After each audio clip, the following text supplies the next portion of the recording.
Good morning to teachers and also to all our little friends here. We are very happy and excited to see you here. This is the first time that kindergarten children can visit here.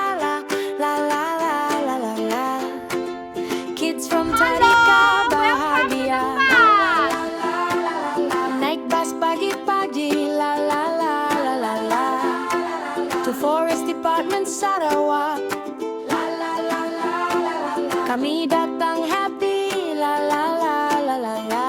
We plant baby tree, la la la, for us all, la la la. Untuk bumi, untuk semua, la la la la la la. Little gloves and we are ready, la la la la la la. The next is slowly, slowly, la la la la la la. Gali sikit.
FTS akan jaga baby tree. Grow them strong and tall.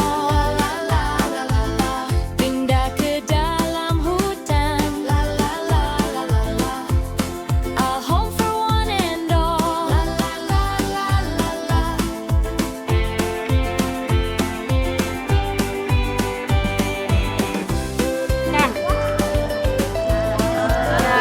Water also.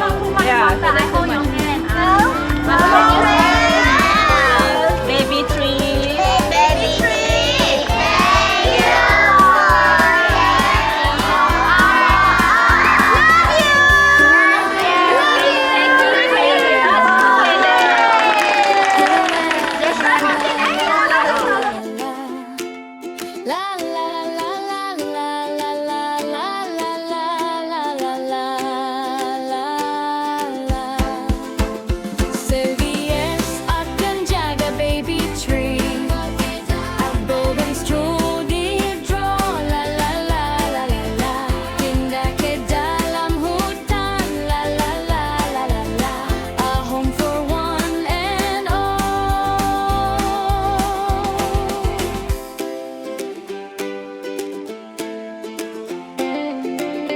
Now we are going to do our next activity, which is the leaf stamping.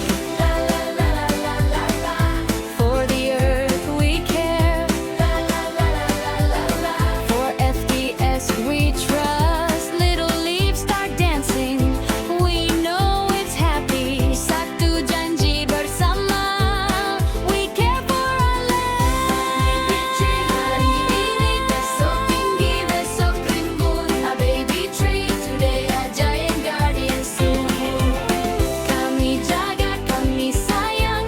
We grow it with our hands. Untuk bumi, untuk semua. For all across the land. It's from Forest Department Sarawak.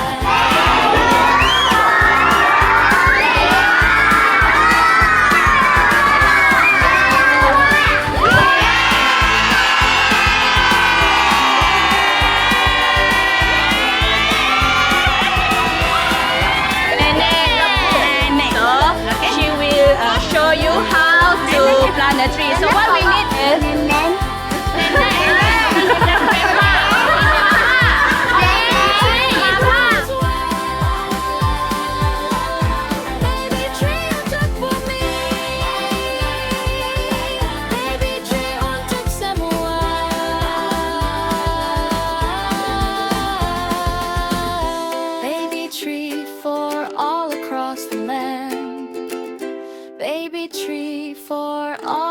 across the land.